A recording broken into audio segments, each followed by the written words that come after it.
perkembangan evolusinya, komodo dimulai dengan marga Varanus yang muncul di Asia sekitar 40 juta tahun silam. Kemudian bermigrasi ke Australia sekitar 15 juta tahun yang lalu. Pertemuan lempeng benua Australia dan Asia Tenggara memungkinkan para biawak bergerak menuju wilayah yang dikenal sebagai Indonesia sekarang. Sedangkan dinosaurus merupakan ragam kelompok reptil yang termasuk dalam kelompok atau keturunan dinosauria yang pertama kali muncul pada periode Trias antara 243 sampai 231 juta tahun yang lalu. Jadi jelas ya guys, komodo itu bukanlah dinosaurus, tapi kadal. Berdasarkan catatan sejarah, keberadaan komodo di Indonesia awalnya ditemukan oleh seorang penjelajah Eropa di tahun 1910. Kemudian, Direktur Museum Zoologi Bogor, Peter Owens, melakukan penelitian dan menerbitkan jurnal ilmiah berjudul On a Large Varanus Species from an Island of Komodo pada tahun 1912. Semakin populernya jurnal itu membuat banyak penjelajah dunia ingin ke Hindia Belanda. Salah satunya adalah William Douglas Burden.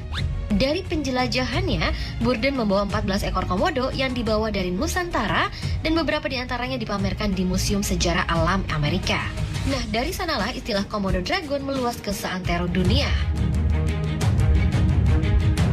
Taman Nasional Pulau Komodo didirikan pada tahun 1980 dan dinyatakan sebagai situs warisan dunia dan cagar manusia dan biosfer oleh UNESCO pada 1986.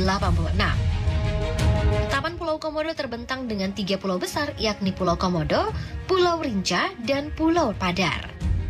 Setidaknya terdapat 4.000 komodo yang telah berkeliaran di wilayah tersebut selama sekitar 1 juta tahun.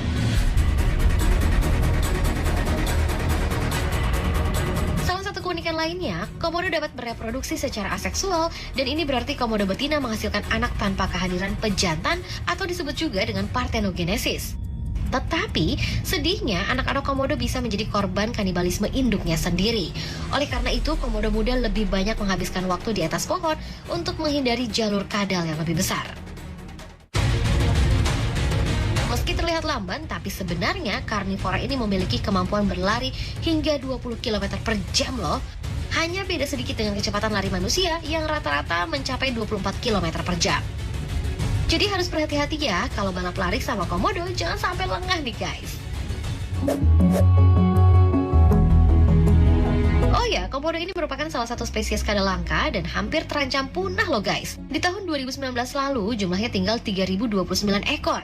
Jadi kita harus terus menjaga kelestarian alam habitat asli komodo agar keberlangsungan hidup hewan khas Indonesia ini tetap lestari dan tidak hilang ya.